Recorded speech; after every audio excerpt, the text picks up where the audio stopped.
Okay, so training program on industrial earthing. You all know. The first thing is there are two words here. One is earthing, one is industrial. Why I have used the word industrial earthing is the earthing of substation is different. Earthing of this one, the DC system is different. Earthing of solar plants are different, and earthing of your telecommunication is different, earthing of your data center is different, lighting protection earthing is different. So if you see in earthing itself, we have close to 10 different topics. So I've been able to do research on three topics. One is substation earthing, one is industrial earthing, and one is solar earthing, and the fourth one now hospital earthing I'm doing the research. So there are more than 10 topics, and it requires quite a lot of time to understand them. So I will cover now industrial earthing. Okay. Now, see what is the difference between our building, industrial earthing and substation earthing. So first, I'll just tell you what is the difference between these two. Okay.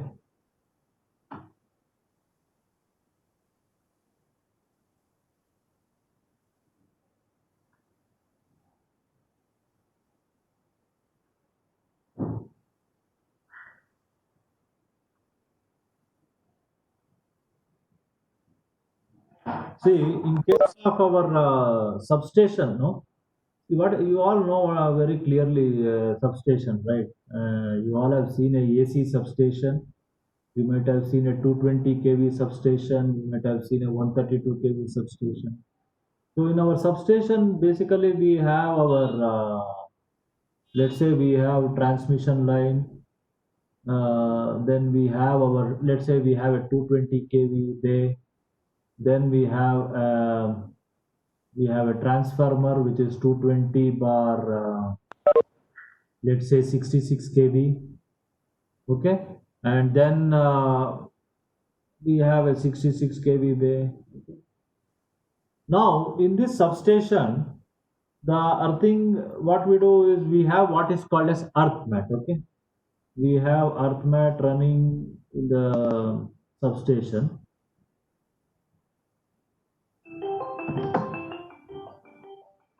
Now this earth mat, is there in the substation. Now this earth mat, what we do is we design the earth mat in such a way that if some person touches a transformer, okay, the voltage, what we call as touch voltage and what we call as step voltage, the voltages are below the value which will cause more current in the body. That is, we say touch and step voltage has attained value has to be below tolerable value. That is the basic design in a substation, and that standard is based on IEEE 80. Okay. Whereas in our buildings, we have a different concept. See, when I say buildings, it can be your high-rise building, okay, or it can be your power plant, or it can be your oil and gas industry. All this industrial building, it can be or it can be a pump house. Okay. Now all this come under your BS 7430 or our IS 3043. Okay. Now this earthing, what we do here is basically we just run a earth strip throughout the building, but we will call this also as an earth grid. But what is the difference here is this earth grid around the building. Suppose this is the earth grid, okay, around the building. See here, now let's say this is the building. Around the building I'm running a earth grid. Now this earth grid here, I will ensure that the resistance of this grid is below 1 ohm. Okay.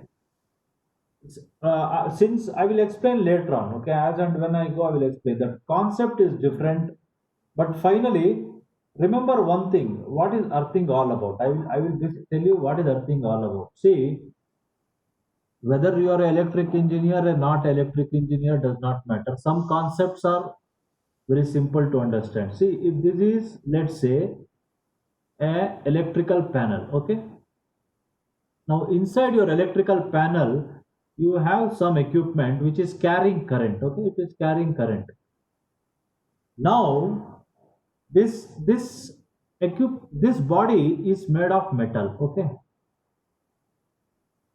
The around all your electrical, now you have a electrical cable here. Around the cable here you have what is called as your insulator, okay. This is the insulator.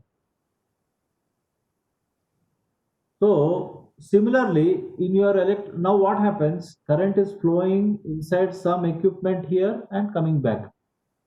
Normally, this electrical panel, if you touch, nothing will happen. You all, let's say you are touching the panel here. You are touching the panel here. Nothing will happen to you because current is flowing. Current is flowing here and going back here. Current is not leaking to the metal. Now, when a fault takes place, what happens? This is a fault. When a fault takes place, what happens? The insulation fails. Suppose I have a conductor like this. All of you have seen a conductor, right? The black color conductor, right? In a conductor, what you have? You have a conductor here, and you have an insulation here. Okay, and here you have what you call as armor, cable armor. Now, if this insulation fails, okay, sorry, in a conductor, you have a metal. Around the metal, you have a sheath. Around the sheath, you have armor. After the armor, again you have sheath. Okay. Now, suppose the insulation fail, then there will be a fault. And when there is a fault, what happens? This person who is touching, current will flow through his body. Okay. Now, if current flow through this person body, see there is a heart here, no? What happens when current flow through the human heart? We it undergoes what is called as fibrillation. See, this human heart keeps on getting regular impulse from the brain. Okay, like a pump, it will keep on running, and when that impulse gets affected, the heart will stop. So this current, when it flows to the heart, the person will die. So what we have to do now is, see at what current does a person die. So there are certain values like see, like at 1 milliamps of current, you can feel the current. When the current is 10 milliamp, you will feel pain. When the current is around 100 milliamps, milliamps is the unit. That is 1 amp divided by 1 amp divided by 1000 is a, right, 1 amp divided by 1000 is a milliamp. Okay. Now, when 1 milliamps flow through you, you will feel it.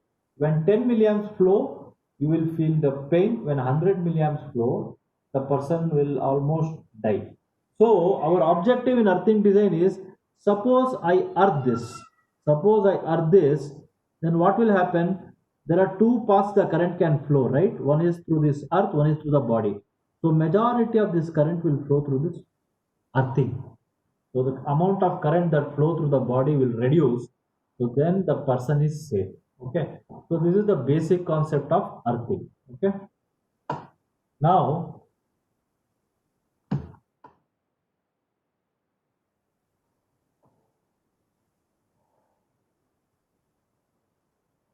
so the basic difference.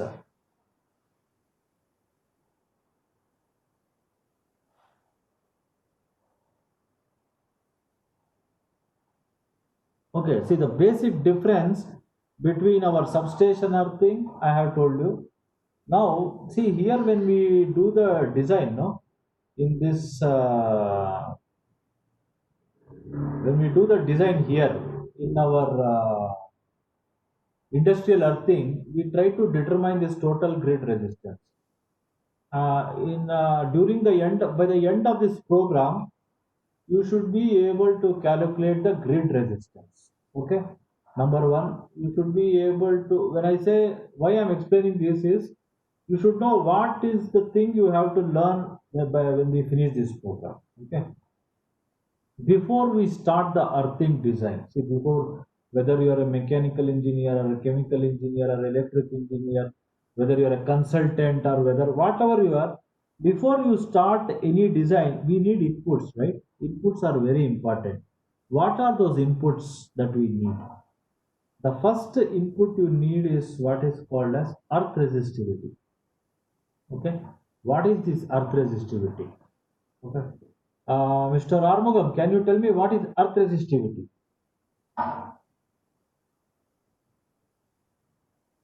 Resistance that is provided by the earth for the current to pass through.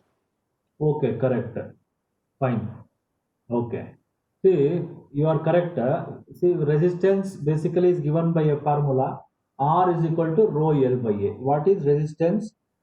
Whenever we apply a voltage across any conductor, then current will not immediately flow through the conductor. There is a resistance for the flow of current.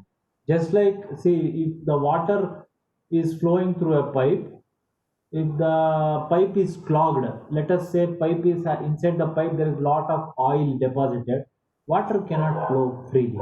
We say water is having resistance to the flow. Same concept, when current flow through a conductor also will offer resistance to the current. That is what resistance. Now what happens because of resistance? Heat is produced, losses are there. Okay. Now, how do we quantify the amount of resistance? How do we quantify the amount of resistance? We quantify it by a term called resistivity. Okay. So resistivity is basically will tell you how much resistance that particular item is offering for the flow of current.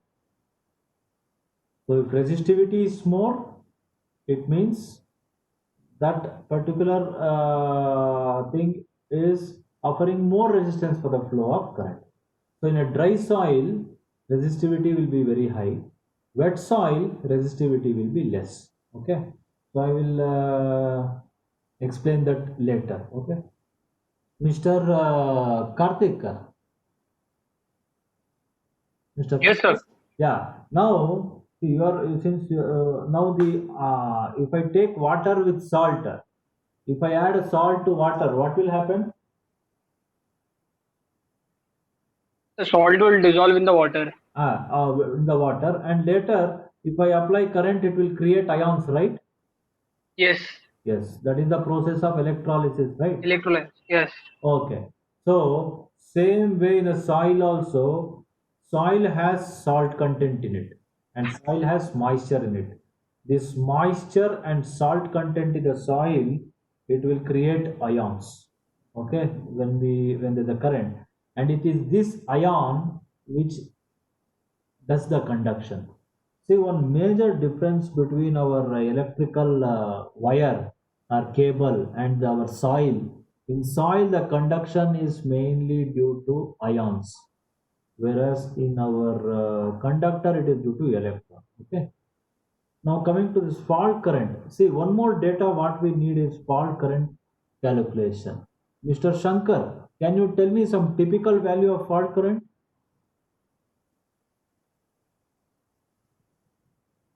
On a substation, or Any like typical value? it can be 2K up to 50K, Okay, fine. anything between that. Okay. How do you get this fault current? From where do you get the fault? By fault current calculation on the network.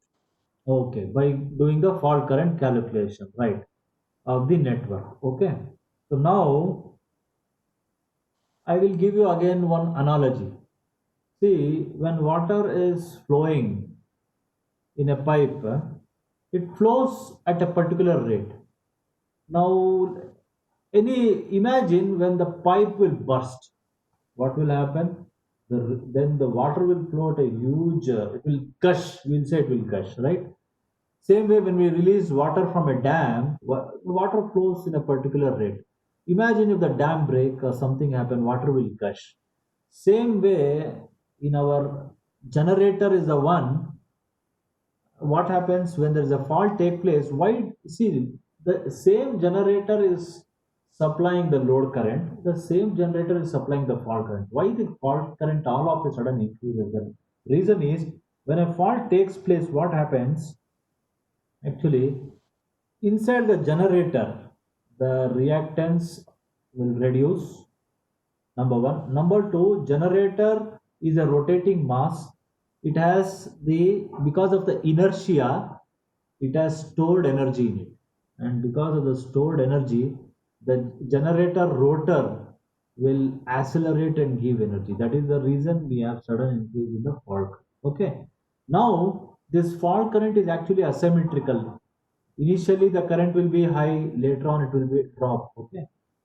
Whereas what we do using this IEC 909 calculation, we will determine a particular fault current. For example, if I'm having a transformer of, let's say, 1000 kVA transformer, my 1000 kVA transformer at 415 volts, the current will be 1400 amps. Correct, Mr. Armugam? Mr. Armugam. Yes, sir. One 1000 kVA. 1 MVA transformer, my load current will be around 1400 amps, correct? Yes, sir. Yeah. Now, what is the impedance of a 1000 kVA transformer, short circuit impedance? Per unit impedance? You can if you don't know also, please guess. Okay, no problem. At least you can guess if you don't know. It is around how much? 6%? Okay. So, so you see, since it is 6%, what is 1 by 6? 1 by 6 is around 16, right? So the fault current will be 16 times the load current. So 1400 amps is 1.4 kA, multiply by 16, it is nothing but 22 kA. So a 1 MVA transformer, when there is a fault, will have approximately 22 kiloamps of fault current. Okay, but actually we need to do all this calculation in detail using either a software or some Excel sheet or something. So we have to get those actual fault current, because our earth grid will carry the fault current. If I size my earth grid for a lesser fault current, what will happen? Suppose the fault current is 22 kA and I size the earth grid for 10 kA. What will happen is, when there is a fault, see, you know, simple I square T is the amount of heat generated. The amount of heat generated by any conductor is proportional to the square of the current into time. Okay. So if my earthing system is designed for 10 kA, but I subject to 22 kA, what will happen? The amount of heat generated will be 22 square T instead of 10 square T. Okay.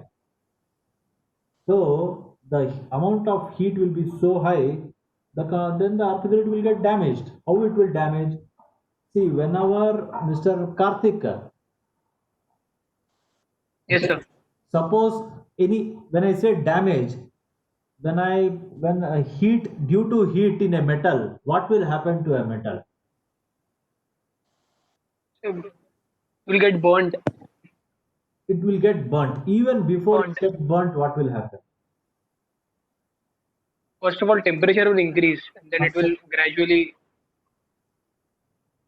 increase till the end of the conductor. First temperature will increase, and conductor, instead of being a solid, it will slowly become soft, right? Yes. So what will happen? The joints will get damaged, and the welding, those things may get damaged. Then the conductor will melt. Now, if the conductor is galvanized iron, first thing is the galvanizing layer, no, that will get peeled off. Okay. So fault current is very important. My earthing has to be sized according to fault current, because this entire earthing is related to fault current. Okay. Fault current is some other value, earthing is some other value, then it is no use. One more thing is the time. Normally the earthing system is designed for 1 second or 3 seconds. Okay. See, my protection system can be designed for 250 millisecond. I can design my breaker to operate. See, I will tell you, I will explain little bit on this.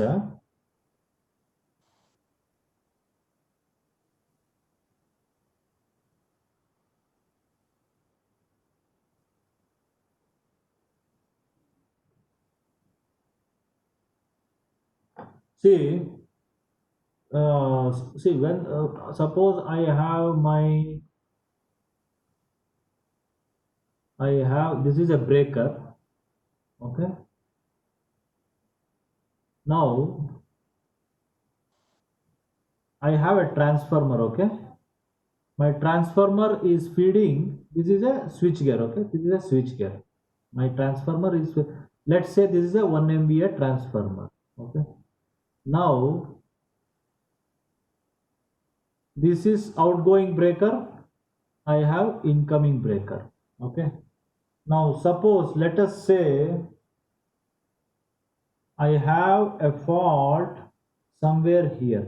If the fault is here, it will be 22 kA or 20 kA. Okay. If the fault is somewhere far away, see normally the current flowing here is 1400 amps. Or instead of using the word 1400 amps, I can also call it as 1.4 kA. kA means kiloamps. Normally the current is 1400 amps. During fault it will become 22,000 amps. Okay. Now if the fault takes place here, it will not be 22 kA. It will maybe 16 kA, 15 kA, something, but it depends basically on this cable impedance. Because if the length of the cable is more, just remember this, if you have a long cable, then the fault current will be very less. Suppose this cable is 100 meter and this cable is, let us say one more cable is, let us say 500 meter. The fault level here will be much less when compared to here. That is one thing. Now second thing is, depends on the size of the cable. If this cable size is, let's say 95 square mm, smaller cable, and this cable is 120 square mm, the smaller the cable, lower the fault current. Okay. So now what happens when there is a fault here somewhere far away? The fault current will basically, see all cables. I will share certain things. You can read it, okay?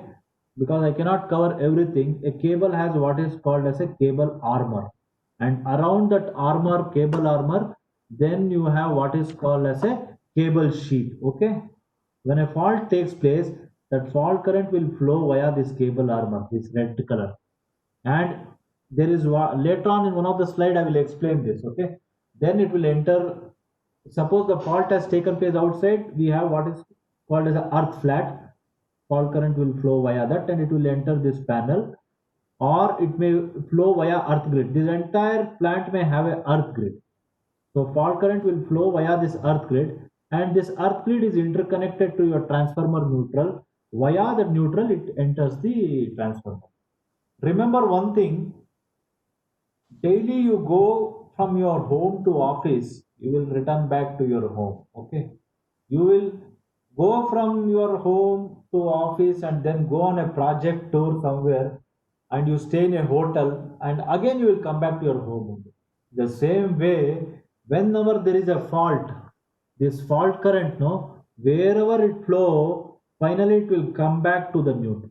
Okay. But to come back, that road is the earth grid.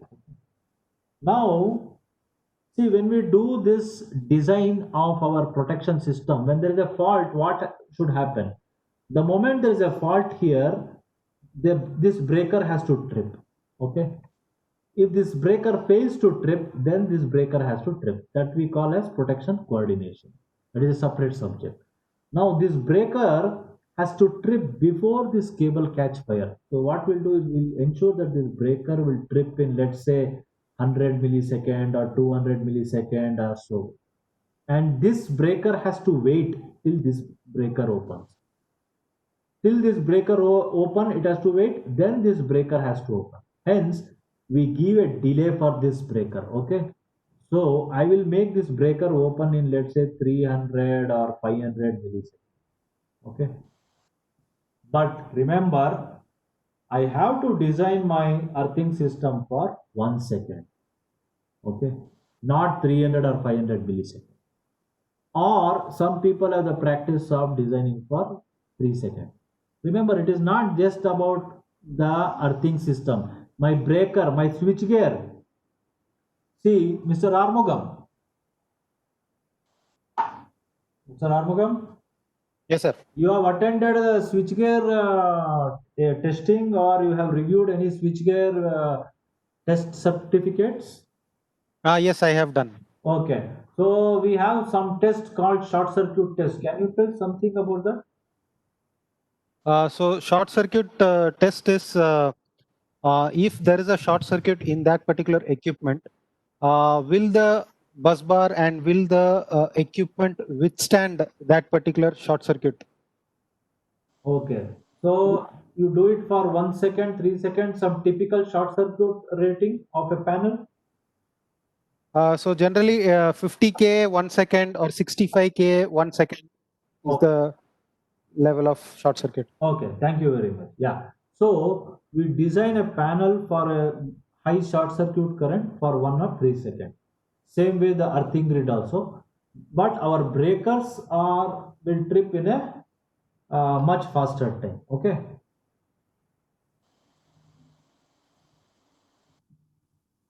Now, so what all one I told we need resistivity. Resistivity, you basically who will give this? The soil test report is done by the civil guys. Okay, civil guys will give. Next is the fault current calculation. Fault current calculation, you have to do it. Okay. Then one more thing is detail about regulation. I will tell you what this is. Mr. Shankar is in Australia. Okay. And we are in India. The regulation in Australia and regulation in India are different. Mr. Shankar, can you tell me what is regulation? You mean the voltage regulation or? No, no, I'm asking you the literary meaning of the word regulation. What do you mean by regulation? That's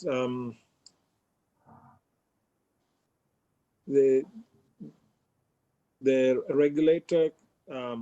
What you can the rules and regulations regarding how you want to operate the system. Okay, see, you use the word rules. I will rules. Who frame the rules? Can me and you frame the rules? No, Who? Then who? the regulators. Okay, the rules are framed normally by the government or the law enforcement agency, right?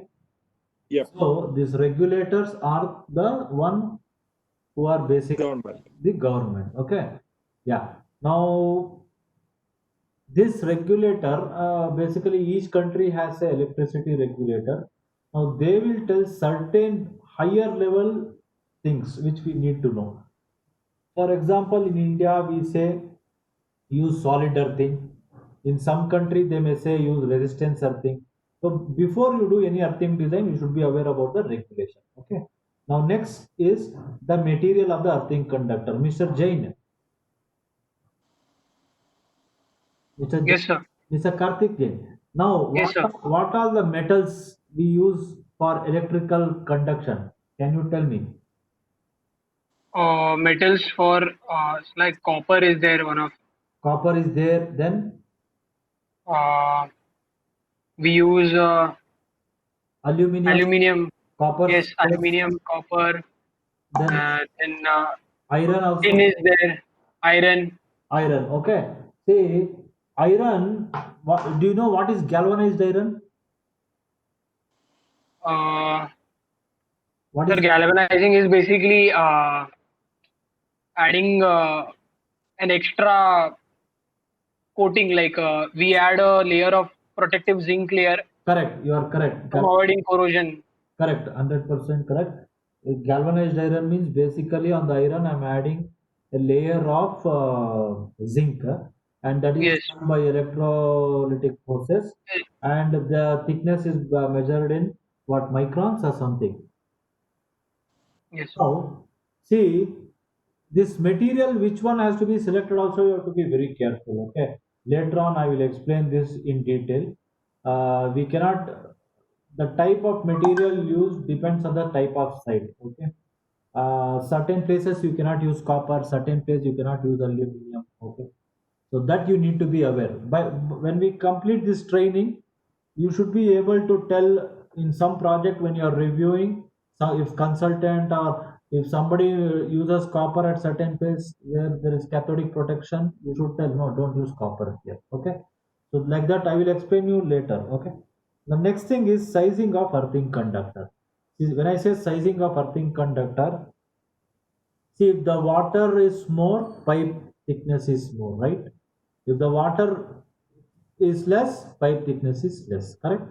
Same way, same analogy, if my current is less, my conductor size is less. Same way, if my short circuit current is less, my earthing grid size is less. Okay. So how to do the sizing? There is a formula. I will explain about it. The reason is very simple. If the current is more and the size is less, then heat produced will be more. See, remember, amount of heat generated should be equal to heat dissipated. If heat generated is not equal to heat dissipated, then what will happen? Some amount of heat will get accumulated in the metal, and due to that there will be a temperature rise which will not become uniform, which will not saturate, and when temperature keep on rising, metal may melt or metal may lose its mechanical strength. Okay. So we have to sizing of conductor is basically based on this simple concept: heat generated is equal to heat dissipated. Okay. Then next I will explain that layout of see, layout. Coming to layout, Mr. Karthik Jain, you have seen Yes, it, sir. layout, plant layout. You have seen plant layout. Yes, sir. What all are there in the plant layout? Can you name something which you have seen? Yes, sir. There are input pipes. There are reactors. So based upon the input, Just the one diameter second. of Just 1 second. In case the meeting end now, please log in with the same link again. Okay, and we will continue then again for another 15 minutes. Okay, because we started a bit late today, so we will cover up that time. Okay, same link. yes, Yeah. Okay, please continue, Mr. Karthik. What all you have seen? yes, I've seen reactors, heat exchangers, and all that stuff. Okay, you have seen reactor, heat Input drums. Yes, sir. vessels. You have seen all those. They all are basically Yes, made of metal. That metal yes, body is earthed. They are actually not they don't conduct current. Still we are earthing it. The reason I will explain again in detail. The reason is to avoid static charge and for lightning protection. Okay. So in any plant, there are certain metal which are carrying current, certain which do not carry current. Whether it carry current or don't carry current, we have to earth it because it is located in a plant outdoor area. Okay. Now all these things we place it and we create what is called a layout. Who will prepare a layout? In a oil and gas industry, your piping guy will make a layout with input from all discipline. In buildings, our civil engineer will make a layout or an architect will make a layout. Now this layout we have to get from these people. Okay, and then we have to make the earthing layout. Next is the type of source earthing. What do you mean by type of source earthing? See, our source uh, our source can be resistance earthed. See here, hold on. See here, I have shown a transformer. No, here I have shown a transformer in this drawing. Now see this transformer here. You please see here. There is this neutral. You see this neutral. How am I earthing this neutral? Am I connecting this neutral directly to the ground, or I am connecting this neutral, let's say, through a resistor? Okay, I can connect this through a resistor also. So we have solid earthing, we have resistance earth system. So it is very important to know what type of earthing we are using before we do the earthing design. Okay. Now, then what is the resistance of the earthing system to be achieved? After doing the design, whether I want to achieve 1 ohms or 5 ohms, it depends on the regulator. I'll explain that also. Now, coming to the methodology of the earthing design. Okay, today I will cover this one. Then after that we will be stopping today. So tomorrow my request is please join. Let us join 5 minutes before, so that we don't waste. Today almost 10 minutes I have gone. It's not okay. The first day no problem. Now coming to this methodology of the earthing design, right?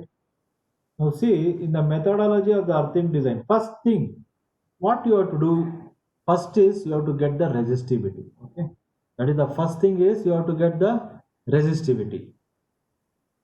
Then after getting the resistivity, from where you will get the resistivity? You will get from the soil test report.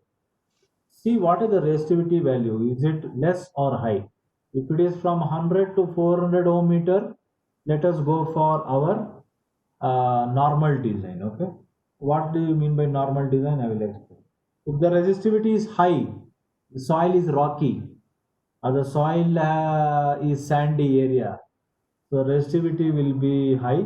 Then we have to go for special earthing like chemical treatment, deep bore earth or auxiliary earth mat. Okay.